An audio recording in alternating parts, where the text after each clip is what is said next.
With UFC 273 coming up, everyone's been waiting to hear the good news, and we're here to bring it. First off, Khamzat is back. Khamzat Chimaev has blown people away ever since he entered the UFC, and fans just can't get enough of him. But on the 9th of April, he's officially coming back to prove himself yet again. Hello, and welcome back to another MMA video. Today, we'll be predicting UFC 273, what the matchups are, how we think they'll go down, and ultimately, what this night is going to amount to. Before we continue, if you'd like to be updated on the latest news, fights, and overall content regarding MMA, make sure to subscribe to our channel as we release new MMA-related videos on a regular basis. With that being said, it's time to put the gloves on, get inside the cage, and 3, 2, 1. UFC 273 scheduled fights. So, what exactly is scheduled to happen on the night of April 9th, 2022? While there are some interesting fights in the early preliminary card, the main card this time is just insane. It's almost like Dana White is some kind of evil genius pulling the strings behind the scenes to make every piece fall into place for just that one night of glory. But cartoon scenarios aside, first off from the women's division, we have Mackenzie Dern versus Tecia Torres. Khabib himself stated that the only reason his newfound fight promotion company doesn't yet have a women's division is that there are only a handful of good female fighters, and these two were definitely on his mind at that moment.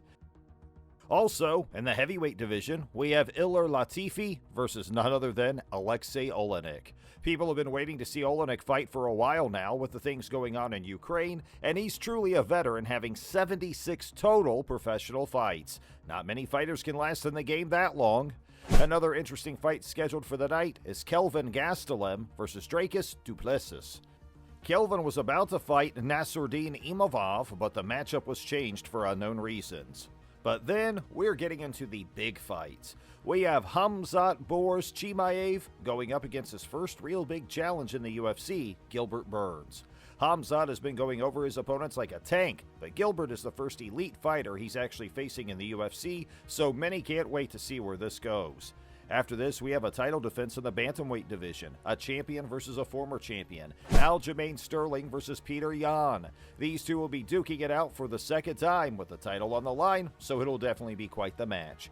And last but not least, the main event for the night, Khamzat, after defeating his opponent, gets a title shot against Kamaru Usman. Okay, just kidding. They probably won't allow Khamzat to be a headliner just yet, but this UFC 273's main event isn't to be looked over as well. We have the featherweight champion Alexander Volkanovski versus the Korean zombie Chang Sung-jung. Now that we've listed the fights, let's get into how we think it'll actually go down. For some fights, it's easy to say, but for others, there's no way to tell. Of course, the latter is way more interesting because of that. Mackenzie Dern versus Tecia Torres. We have number 5 versus number 7. Now, about how this fight will probably go, it's incredibly difficult to say, as both fighters are pretty equal in talent. Their current position and motivations are also quite similar, so it's hard to give a headspace advantage to one or the other. Even the betting odds are exactly -108 for both, so it's hard to say, really.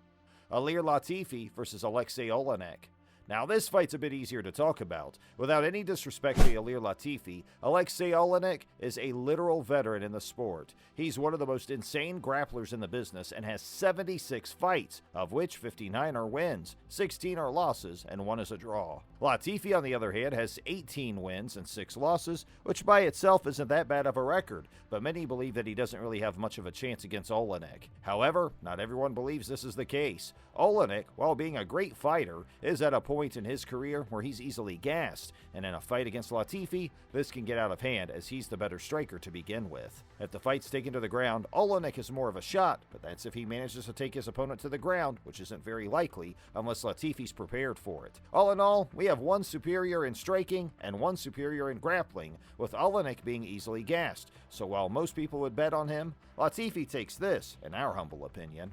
Kelvin Gastelum versus Dricus du Plessis. Now, this fight is going to be a banger. When one of the fighters is changed at the last minute, you never really know exactly what'll happen. Although Du Plessis is a little bit of an advantage, as Kelvin Gastelum was training with a different opponent in mind. The same could be said for him, as he hasn't trained for a fight specifically, even though he's undoubtedly in shape. Looking at their record, Gastelum isn't really doing so well, with his win-to-loss ratio being a bit unstable over the years. That being said, he's only lost to the best of the best, so you can't really blame him there.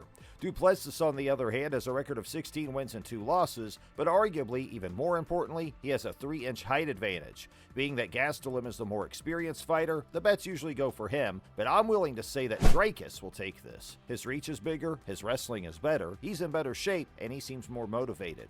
No more needs to be said. Khamzat Chimaev versus Gilbert Burns. This fight is arguably the main event in its own right. Chimaev is already considered a future headliner, and for good reason. He's just that good. Ever since he got into the UFC, he's been dominating and stating that he's the best, and when you look at his fights, it certainly looks that way. Gilbert Burns, on the other hand, is an already established elite MMA fighter. He's beaten some of the best. He's fought Kamaru Usman and is probably the best jiu-jitsu specialist in the division. He's a world champion jiu-jitsu specialist and can crush most opponents. What makes this fight so great is that while Chimaev is as good as he says, this is his first actual big opponent, someone that stood their ground.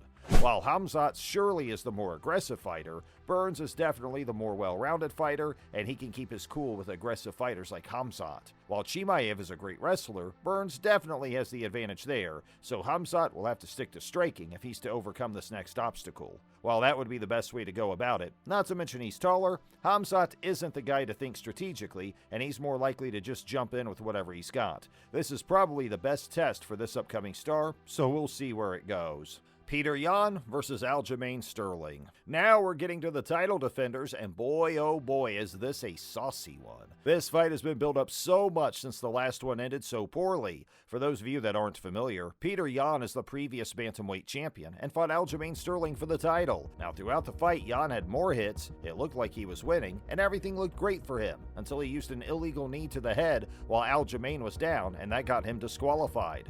The problem many people had with that was that even though most agreed that it was an illegal kick and the match should have been called, no one felt any satisfaction with the title being given to someone that way. Now, many speculate whether Aljamain was playing hurt or if it really did give him a concussion. But in any way, people were still dissatisfied with how the title was won, and part of the reason is, if this hadn't happened, Peter would still be the champ. It's almost like a WWE type of scenario, where the bad guy wins by exploiting the rules. Fast forward some time and you have these two going at it again, or it truly will be decided. Petr Yan looks more than ready, and Aljamain has been inactive for some time now, so the odds are once again in Peter's favor. That's if he decides not to screw it up this time.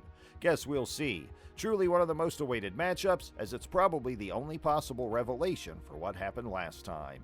Alexander Volkanovski versus Korean Zombie. And finally, we're at the main event with Volkanovski versus Korean Zombie. Korean Zombie's definitely considered the underdog of this fight, with his only real chance of winning the element of surprise.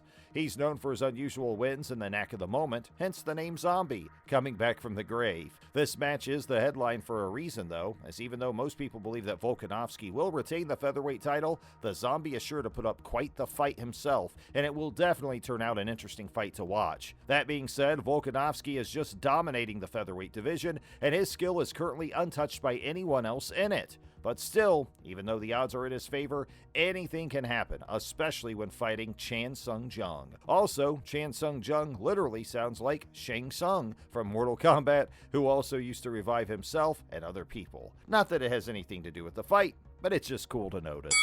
It looks like you've been saved by the bell yet again. Well, to be honest, this time we were getting to the end of it anyways. All in all, it's turning out to be quite the night on the 9th of April. Some of the most awaited fights are going to happen, and we'll see just how tough some of these up-and-coming stars really are. We'll wait together, but make sure to check back in after the event, as we're sure to make some videos discussing the results in detail. If you've enjoyed this video so far, make sure to leave a like and subscribe to the channel, as well as comment below on your predictions for how these future fights will turn out. We'd love to hear your thoughts on this. With that being said, we wish you a kick-ass day, and we'll see you next time.